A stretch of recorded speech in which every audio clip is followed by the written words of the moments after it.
김정민 손태영 전 남친. 충격적인 사실이 드러났다. 김정민 협박 대표 손태영 판결문에 네티즌들까지 싸움이 날 정도로 극한 대립을 보이고 있다. 마치 여자 대 남자의 대결 현상이다. 그래서 이번 사건에 대해 정확히 알아보도록 하자. 먼저 재판의 피고인 손태영 대표가 받은 혐의 내용은 간단히 말해 김정민에게 사생활을 폭로하겠다며 협박한 혐의다. 이에 7월 18일 서울중앙지법 형사 18단독 박대산 판사가 다음과 같이 판결을 내렸다. 피고인의 공갈 내용은 쉽게 말해 저질스럽고 내용 역시 불량하다. 아무리 피해자와 연인 관계에 있었다고 해도 유리한 정상으로 보이지 않는다. 다만 피고인이 재판 중 피의자에게 3억 5천만 원에 이르는 거액을 지불하며 합의를 했고 피의자가 처벌을 원하지 않는다는 의사를 밝힌 점 등을 참작했다. 피고인의 내심이 무엇이든 그런 문자를 받으면 충분히 겁을 먹을 수 있다.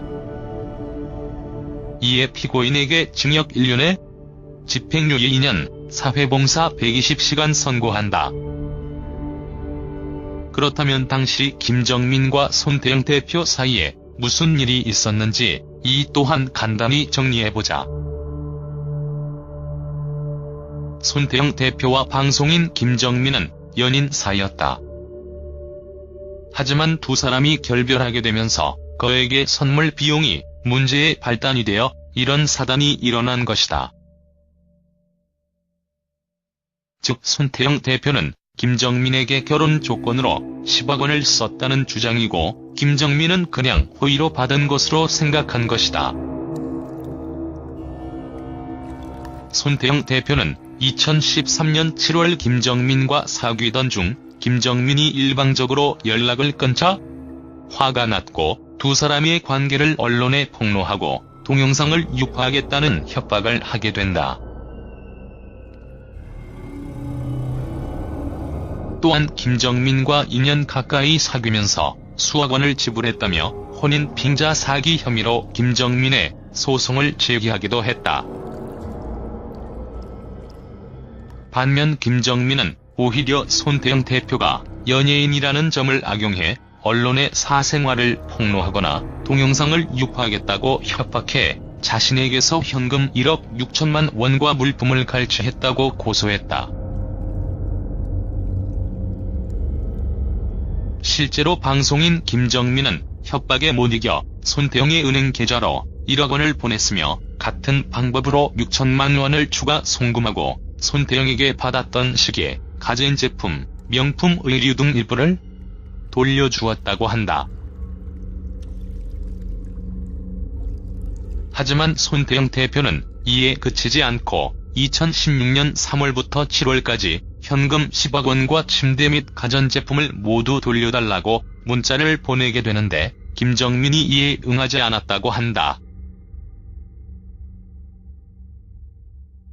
그리고 이 사건과 관련해 지난해 7월 채널A 풍문으로 드러쇼에 당시 손태영 대표가 김정민에게 보냈다는 문자 메시지 일부가 공개된 적이 있다.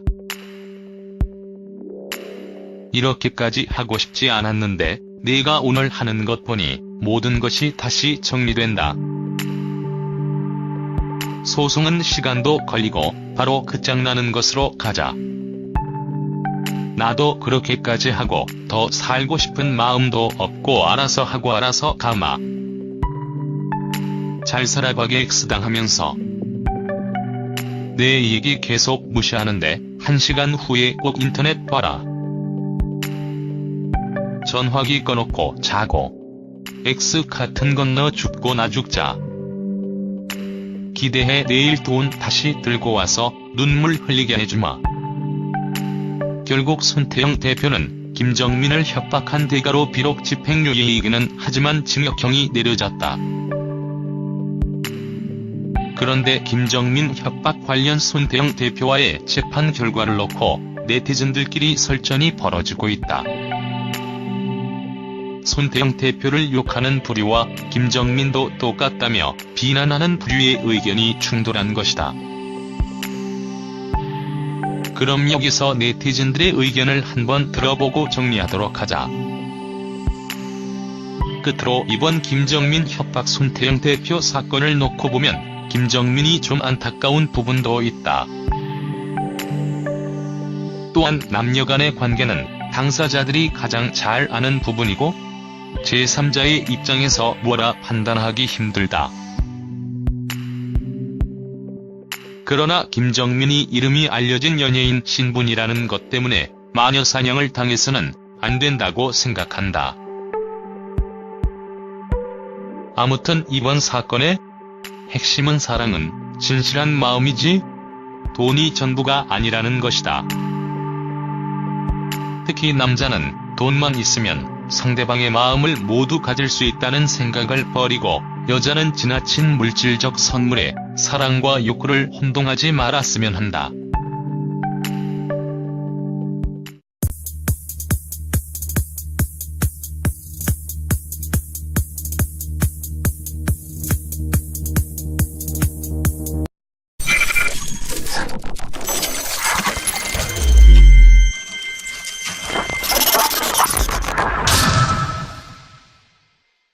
김정민 손태영 전 남친. 충격적인 사실이 드러났다. 김정민 협박 대표 손태영 판결문에 네티즌들까지 싸움이 날 정도로 극한 대립을 보이고 있다. 마치 여자 대 남자의 대결 현상이다. 그래서 이번 사건에 대해 정확히 알아보도록 하자. 먼저 재판의 피고인 손태영 대표가 받은 혐의 내용은 간단히 말해 김정민에게 사생활을 폭로하겠다며 협박한 혐의다. 이에 7월 18일 서울중앙지법 형사 18단독 박대산 판사가 다음과 같이 판결을 내렸다. 피고인의 공갈 내용은 쉽게 말해 저질스럽고 내용 역시 불량하다. 아무리며 같은 방법으로 6천만 원을 추가 송금하고 손태영에게 받았던 시계, 가전제품, 명품 의류 등 일부를 돌려주었다고 한다. 하지만 손태영 대표는 이에 그치지 않고 2016년 3월부터 7월까지 현금 10억 원과 침대 및 가전제품을 모두 돌려달라고 문자를 보내게 되는데 김정민이 이에 응하지 않았다고 한다.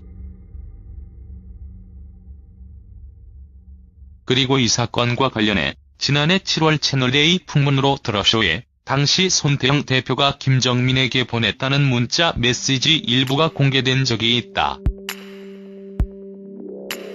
이렇게까지 하고 싶지 않았는데 내가 오늘 하는 것 보니 모든 것이 다시 정리된다. 소송은 시간도 걸리고 바로 끝장나는 것으로 가자. 나도 그렇게까지 하고 더 살고 싶은 마음도 없고 알아서 하고 알아서 가마. 조건으로 10억 원을 썼다는 주장이고 김정민은 그냥 호의로 받은 것으로 생각한 것이다. 손태영 대표는 2013년 7월 김정민과 사귀던 중 김정민이 일방적으로 연락을 끊자 화가 났고 두 사람의 관계를 언론에 폭로하고 동영상을 유포하겠다는 협박을 하게 된다. 또한 김정민과 2년 가까이 사귀면서 수억 원을 지불했다며 혼인 빙자 사기 혐의로 김정민의 소송을 제기하기도 했다. 반면 김정민은 오히려 손태영 대표가 연예인이라는 점을 악용해 언론의 사생활을 폭로하거나 동영상을 유포하겠다고 협박해 자신에게서 현금 1억 6천만 원과 물품을 갈취했다고 고소했다.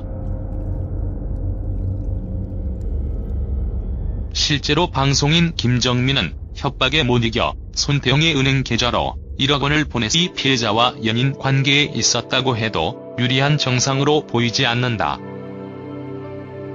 다만 피고인이 재판 중 피의자에게 3억 5천만 원에 이르는 거액을 지불하며 합의를 했고 피의자가 처벌을 원하지 않는다는 의사를 밝힌 점 등을 참작했다. 피고인의 내심이 무엇이든 그런 문자를 받으면 충분히 겁을 먹을 수 있다. 이에 피고인에게 징역 1년에 집행유예 2년, 사회봉사 120시간 선고한다. 그렇다면 당시 김정민과 손태영 대표 사이에 무슨 일이 있었는지 이 또한 간단히 정리해보자. 손태영 대표와 방송인 김정민은 연인 사이였다. 하지만 두 사람이 결별하게 되면서 거액의 선물 비용이 문제의 발단이 되어 이런 사단이 일어난 것이다. 즉 손태영 대표는 김정민에게 결혼 잘 살아가게 X당하면서 내 얘기 계속 무시하는데 1시간 후에 꼭 인터넷 봐라. 전화기 꺼놓고 자고. X 같은 건너 죽고 나 죽자. 기대해 내일 돈 다시 들고 와서 눈물 흘리게 해주마. 결국 손태영 대표는 김정민을 협박한 대가로 비록 집행유예이기는 하지만 징역형이 내려졌다. 그런데 김정민 협박 관련 손태영 대표와의 재판 결과를 놓고 네티즌들끼리 설전이 벌어지고 있다. 손태영 대표를 욕하는 부류와 김정민도 똑같다며 비난하는 부류의 의견이 충돌한 것이다. 그럼 여기서 네티즌들의 의견을 한번 들어보고 정리하도록 하자. 끝으로 이번 김정민 협박 손태영 대표 사건을 놓고 보면 김정민이 좀 안타까운 부분도 있다.